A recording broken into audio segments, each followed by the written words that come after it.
Right சமஸ் vote bank பாலிடிக்ஸை முன் வச்சு அவர் பேசலங்க அப்படின்னு நான் உங்ககிட்ட தான் வரேன். ஓட் பேங்க் பாலிடிக்ஸை முன் வச்சு அவர் பேசல, எது சரியா இருக்கோ எது நடைமுறை சாத்தியம் என்பதை பிரதமரா அவர் பேசுறாரு அப்படிங்கிறார் சுப்ரம். இல்லை, நடைமுறை சாத்தியம் அதாவது இந்த பஸ்ஸை பொறுத்த வரைக்கும் நான் சொல்கிறேன். இப்போ பாஜகலேருந்து வந்து இந்த அறிவிப்பு நீங்கள் விட்டுருக்கீங்களே, இதுக்கு எங்கேருந்து ரெவன்யூ வரும் அப்படின்னு ஒரு கேள்வி கேட்டால் அது ஆக்கப்பூர்வமான கேள்வி எழுப்புறாங்க. இல்லை, அதை நான் வந்து ஆக்கப்பூர்வமாக தான் பார்க்குறேன். அதற்கான பதிலை காங்கிரஸ் சொல்லட்டும், அதுவுமே ஆக்கப்பூர்வமான விஷயம் தான். அதில் எனக்கு ஒன்றும் இல்லை.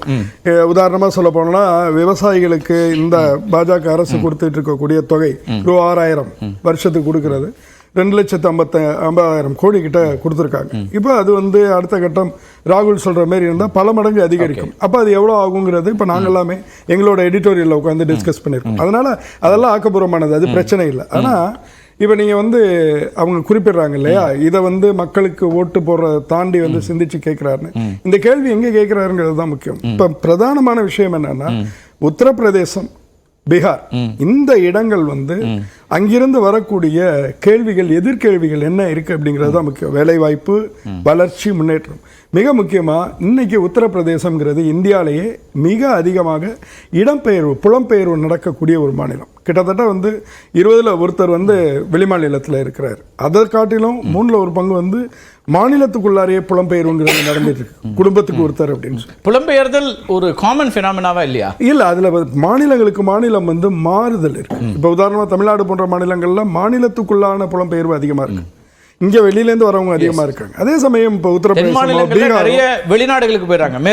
மேற்படிப்பு கல்வி முடிச்ச பிறகு போறதும் நிறைய இருக்கு. ஆமா இருக்கு. ஆனா அங்கிருந்து இங்க வரவங்களோட ஒப்பிட முடியாது. இதை நான் வந்து இது மேல அது கீழேலாம் பார்க்கல. இன்னைக்கு தென்னக மாநிலங்களுடைய பொருளாதார வளர்ச்சியை நம்ம பார்க்குறோம் அப்படின்னா அதற்கு நம்மளுடைய ஐடியா, நம்முடைய மூலதனத்துக்கு எப்படி பங்கு இருக்குதோ அதே மாதிரி வெளியிலேருந்து வரக்கூடியவர்களோட உழைப்பு ரொம்ப மிக முக்கியமான ஒரு பங்களிப்பு கொடுக்குது. அதெல்லாம் நம்ம அட்ரஸ் பண்ண வேண்டியது தான்.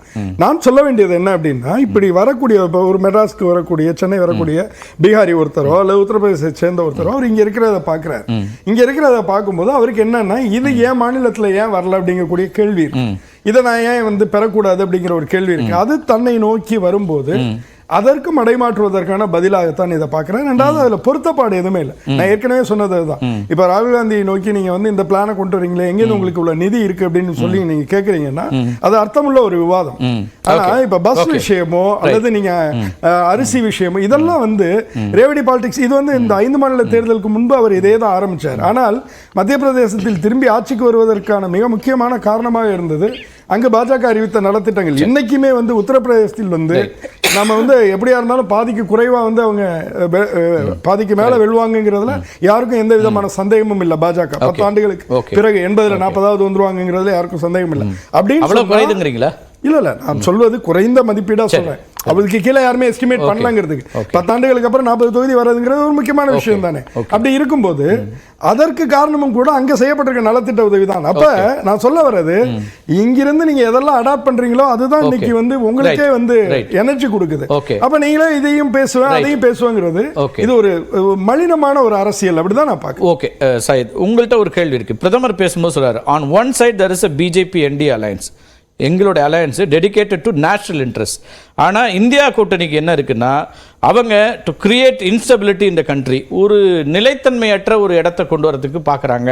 அது வந்து ரொம்ப பெரிய அளவுக்கு இழப்பை சந்திக்கும், இது ரொம்ப பெரிய சிக்கலாக இருக்கும் அப்படிங்கிற ஒரு இதை வைக்கிறார். அப்போ ஒரு நிலையான ஒரு ஆட்சியை, ஸ்திரமான ஆட்சியை அப்படி கொடுக்க வேண்டிய தேவை இருக்குது. அவர் நம்புறாரு ஹாட்ரிக் தான் இந்த முறையும் அப்படிங்கிறதும் சொல்கிறார். அப்படி இல்லை, முதல் ஃபேஸ் வரைக்கும் ரொம்ப கான்ஃபிடென்ட்டாக இருந்த பாரத பிரதமர் போக போக அவர் வந்து இப்போ சார் சொன்னார், அவர் தலைவராக, எங்கள் கட்சியோட தலைவராக வந்து பரப்புரையாற்றுகிறார்.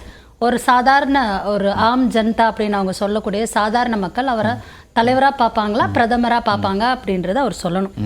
Honorable Prime Minister, through an allegation that the Congress had directed that 15% of the budget should be earmarked for Muslims அப்படின்ட்டு அவர் ஒரு ஸ்டேட்மெண்ட் விட்டார். இப்போ ராஜ்தீப் சர்தேசி அப்படின்னு சொல்லிட்டு ஒரு ஃபேமஸ் ஜேர்னலிஸ்ட் உங்களை மாதிரி ரொம்ப ஃபேக்ட் செக்கிங்லேயும் நேஷனல் இன்ட்ரெஸ்ட்லேயும் ரொம்ப ஒரு இன்ட்ரெஸ்ட் உள்ள ஒரு ஜேர்னலிஸ்ட்.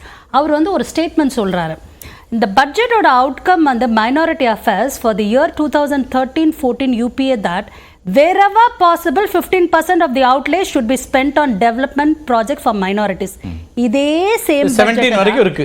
இதே சேம் பட்ஜெட் தான் வந்து minority of ministry under NDA கவர்மெண்ட்லயும் வந்து 2016லயோ 17லயோ சொல்றாங்கன்ட்டு அவர் ஒரு அறிக்கையை சொன்னதுக்கு அப்புறமா பாரத பிரதமர் வந்து கீப் குவைட்டா ஆயிட்டாரு. என்டிஏவை வந்து இதை பத்தி பேசுறது இல்லை.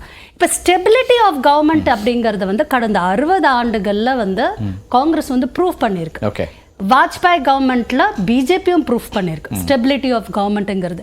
இப்ப இருக்க கோயலேஷன் கவர்மெண்ட்னால ஸ்டெபிலிட்டி போய்டாதுங்கறீங்க. ஒரு ஸ்டெபிலிட்டியும் போய்டாது. பிகாஸ் இப்ப ரைட் நவ எல்லா எதிர்க்கட்சிகளையும் ஒரே ஈக்குவல் மைண்ட் வேவ் லென்த்ல தான் வந்து செயல்பட்டு இருக்கு. ராகுல் காந்தி அவர்கள் கான்ஸ்டிடியூஷன் ஆஃப் இந்தியாவை எடுத்து வந்து ஒரு கேள்வி கேட்கிறார்.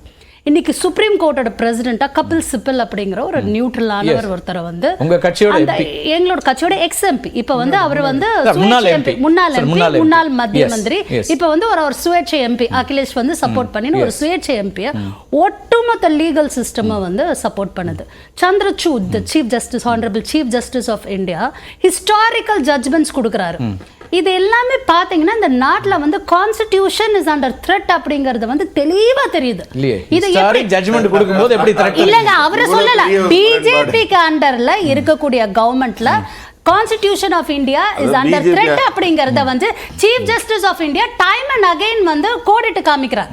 சண்டிகர்ல நடந்த மேயர் எலெக்ஷனோட ரிசல்ட் ஆகட்டும், இது மாதிரி நிறைய விஷயங்களை வந்து பில்கிஸ் பானு இஷ்யூ ஆகட்டும், இல்ல சாக்ஷி மல்லிக்ல வந்து சாக்ஷி மல்லிக் கேஸ்ல பிரிஜ்பூஷன் மேல எஃப்ஐஆர் போட்ட இஷ்யூ ஆகட்டும், இப்படின்ட்டு அடுக்கடுக்கா நம்ம வந்து ஜட்ஜ்மெண்ட்ஸை அடிக்கிட்டே போகலாம். உலக அரங்குகள்ல இதுக்கு முன்னாடி என்னைக்குன்னா இந்தியாவை வந்து இப்படி வார்ன் பண்ணிருக்காங்களா அப்படின்னா கிடையாது. அது நுபேர் சர்மா விஷயங்கள் ஆகட்டும், புல்டோசர் வெளிநாட்டு சதின்றாங்க. எப்படிங்க அது சதி? பிரதமருக்கு எதிராக நான் இங்க ஒரு ஸ்திரமான ஆட்சி இருக்கு அல்லது ஒரு பாப்புலர் லீடரா இருக்காரு ஸ்கீம்ங்கிறது என்ன? அக்னிபத் ஸ்கீம்ங்கிறது என்ன? அங்கங்க தாய்மார்கள் தன்னுடைய குழந்தைகள் வந்து இறந்து போனப்போ அவங்களுக்கு வந்து அமரர் அப்படிங்கிற வந்து ஒரு பெருமை கூட கிடைக்கல அப்படின்ட்டு தாய்மார்கள் வந்து கதறாங்க. அப்படி என்ன ஜஸ்ட் அமரர்னு என் பையனோட பேருக்கு முன்னாடி போடலையே அப்படின்னு கூட தான் வந்து தாய்மார்கள் கதறாங்க. அப்ப எது பயங்கரவாதம், எது தீவிரவாதம், எது ஸ்திரமற்ற தன்மை அப்படிங்கிறது அழகா தெரியுது. எது தெரியுது? என்டிஏ கீழ இருக்க கவர்மெண்ட் ஒரு ஸ்திரமற்ற கவர்மெண்டா, இல்ல இது நாள் வரைக்கும் காங்கிரஸ் கவர்மெண்ட் வந்து ஒரு ஸ்திரமற்ற கவர்மெண்டா, இல்ல வாஜ்பாய் கவர்மெண்ட் ஒரு ஸ்திரமற்ற கவர்மெண்டா? பார்லிமெண்ட் அட்டாக் ஆனப்போ சோனியா காந்தி அவர்கள் கேட்ட முதல் கேள்வி வாஜ்பாய் வந்து சேஃபா இருக்காரா? அவருக்கு வாஜ்பாய்க்கு உடல்நலம் சரியில்லாதப்போ அவர் ஃபாரின் போய் ட்ரீட்மெண்ட் எடுக்கிறதுக்கு உதவி செய்தது ராஜீவ் காந்தி. அப்படிலாம் பிரதமர் சொல்றாரு சோனியா காந்தி அவர்களுக்கு உடல்நிலை சரியில்லைனே முதல் கால் நான் தான் பண்ணேன். கால் பண்றதெல்லாம் வேற. அவங்க உடல்நலம் என்ன ட்ரீட்மெண்ட் வேணும்? நேரோட அவர்களுக்கு உடல்நலம் சரியில்லாதப்ப அமெரிக்கா அனுப்பிச்சது பாஜக அரசு தானே.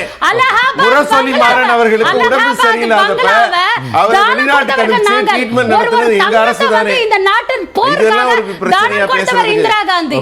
அப்ப யாருங்க நடுரோட நிக்க வச்சது? ராகுல் காந்தியா? நாங்க நிக்க வச்சோமா? நாங்க வாஜ்பாய் நிக்க வச்சோமா?